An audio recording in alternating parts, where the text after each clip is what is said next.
Bismillahirrahmanirrahim. Assalamualaikum warahmatullahi wabarakatuh. Baik teman-teman sub online yang mudah-mudahan dirahmati Allah Subhanahu wa taala, mari kita lanjutkan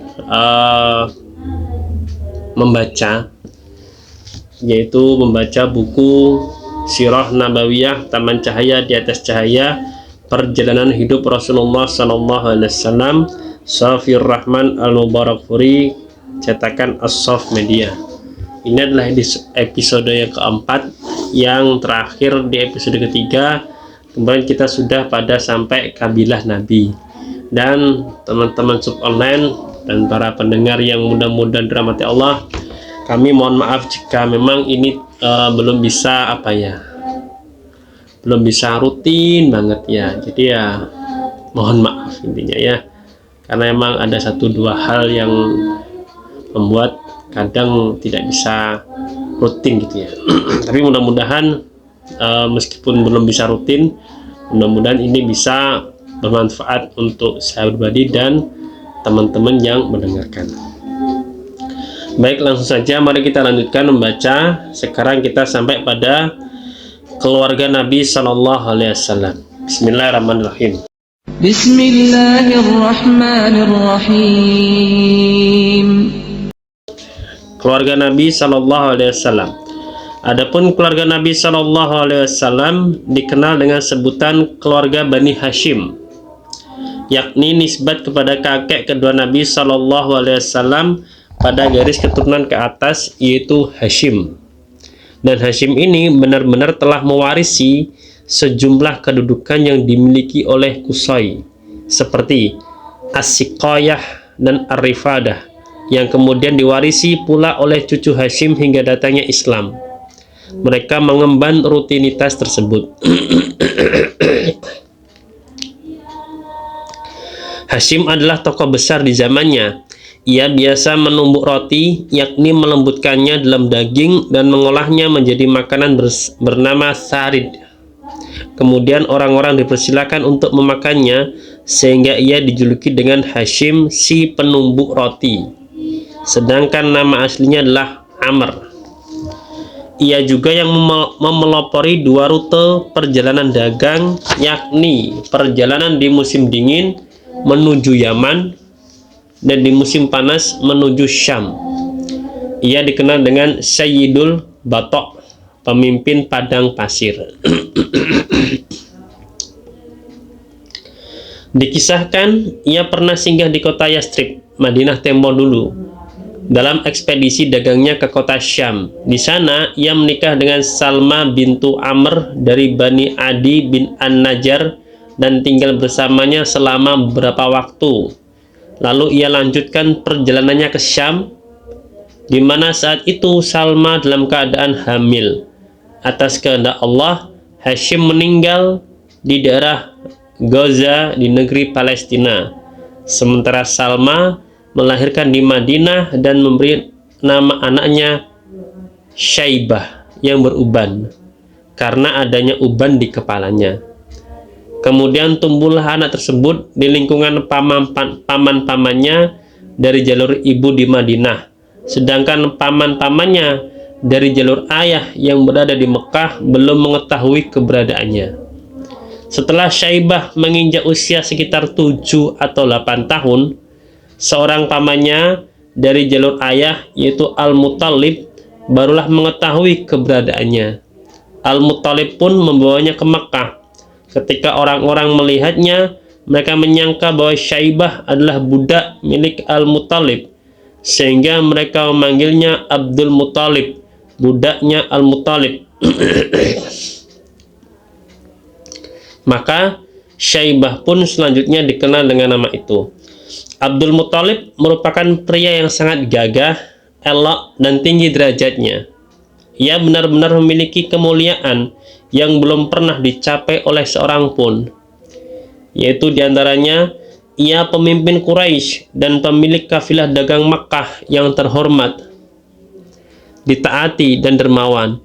Ia diberi nama Al-Fayyad, yang pemurah hati, karena sifat kedermawanan yang dimilikinya.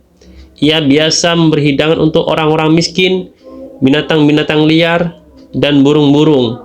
Karenanya ia dijuluki dengan si pemberi makan manusia di tanah lapang, binatang-binatang liar, serta burung-burung di puncak gunung.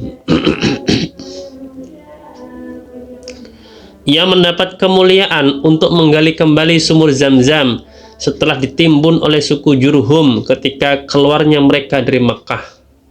Melalui mimpi, ia diperintahkan untuk menggali kembali sumur Zam-Zam berikut gambaran letak sumurnya. Di zamannya juga terjadi peristiwa serangan tentara bergajah. Datanglah Abrahah al-Ashram dari Yaman membawa 60.000 tentara dari berbagai macam kabilah. Ikut bersamanya juga sejumlah pasukan bergajah untuk menghancurkan Ka'bah.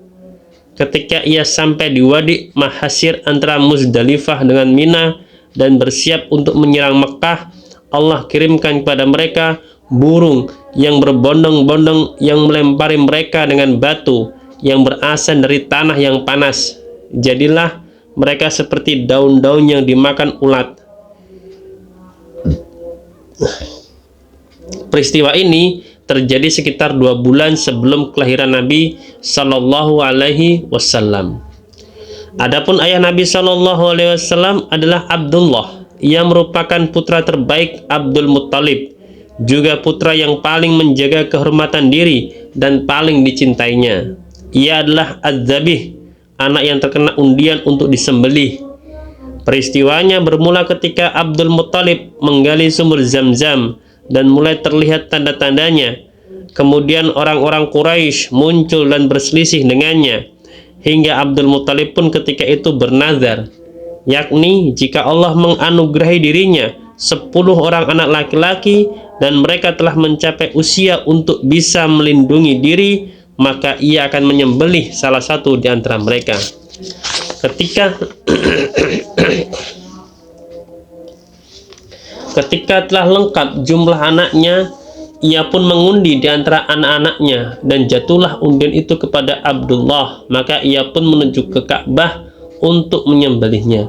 Namun orang-orang Quraisy mencegahnya, terlebih lagi saudara dan paman-pamannya, hingga ia menembus nazarnya itu dengan 100 ekor unta.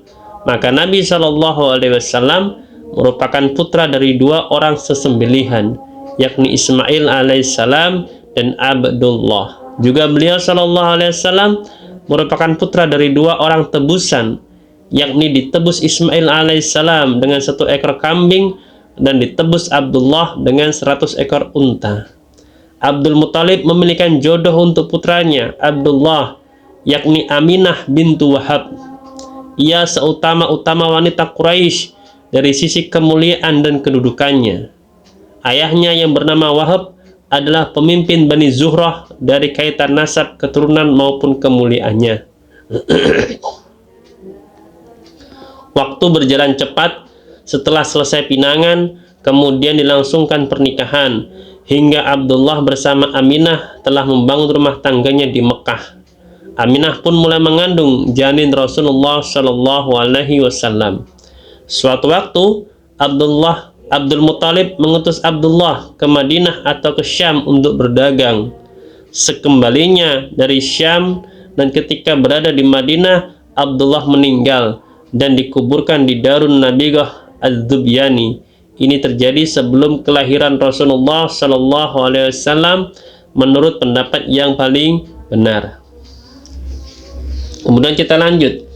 Kelahiran Nabi Shallallahu Alaihi Wasallam. Rasulullah Shallallahu Alaihi Wasallam dilahirkan di pemukiman Bani Hashim di kota Makkah di waktu pagi pada hari Senin, tanggal 9, atau ada yang mengatakan tanggal 12 pada bulan Rabiul Awal di tahun Gajah. Jadi tanggal lahir yang pertama, tanggal 9, adalah yang paling benar. Sedangkan tanggal lahir kedua, tanggal 12, adalah yang paling masyhur, yakni bertepatan dengan tanggal 22 April 571 Masehi. Sedangkan orang yang menangani kelahiran beliau Shallallahu Alaihi Wasallam, yakni sebagai bidannya, adalah Syifa bintu Amr, yaitu ibu dari sahabat Abdurrahman bin Auf radhiyallahu anhu. ketika ibu beliau Shallallahu Alaihi Wasallam melahirkannya. Dari jalan lahirnya keluar cahaya yang menerangi istana-istana Syam. Aminah lalu mengirim utusan kepada kakek Nabi Shallallahu Alaihi Wasallam, yakni Abdul Muttalib, untuk menyampaikan kabar gembira tentang kelahiran Nabi Shallallahu Alaihi Wasallam. Maka datanglah Abdul Muttalib dengan perasaan gembira dan bahagia, lalu membawa sang bayi memasuki Ka'bah, bersyukur kepada Allah, mendoakan bayi tersebut, kemudian memberi nama kepadanya Muhammad yang terpuji, dengan harapan bayi tersebut akan terpuji. Ia pun melakukan akikah, menghitannya pada hari ke-7, dan memberi makan kepada orang-orang sebagaimana biasa dilakukan oleh orang-orang Arab. Kemudian yang menjadi pengasuh Nabi Shallallahu Alaihi Wasallam adalah Ummu Aiman Barakatul Habasyiyah, bekas budak dari Abdullah, ayah beliau Shallallahu Alaihi Wasallam. Kemudian Ummu Aiman sempat hidup hingga masuk Islam, lalu berhijrah dan meninggal dunia setelah wafatnya Nabi Shallallahu Alaihi Wasallam selang waktu 5 atau 6 bulan. Barakallah. Alhamdulillah, teman-teman semua, sudah 10 menit kita membaca dua bab lah ya. Yang pertama tentang keluarga Nabi, kemudian tentang kelahiran Nabi Shallallahu Alaihi Wasallam. Mudah-mudahan kita bisa istiqomah dalam membaca buku ini sampai tuntas, dan mudah-mudahan apapun itu kita mendapatkan keberkahan dari membaca kisah Nabi Muhammad Shallallahu Alaihi Wasallam, manusia paling mulia yang pernah Allah utus, yang Allah anugerahkan kepada kita semua. Mudah-mudahan besok kita bisa mendapatkan syafaatnya Nabi di akhirat, kita bisa mendapatkan syafaatnya Nabi Muhammad SAW, sehingga kita bisa selamat di dunia maupun di akhirat kelak. Amin, amin ya rabbal alamin. Mudah-mudahan bisa bermanfaat. Wabillahi taufik. Wassalamualaikum warahmatullahi wabarakatuh.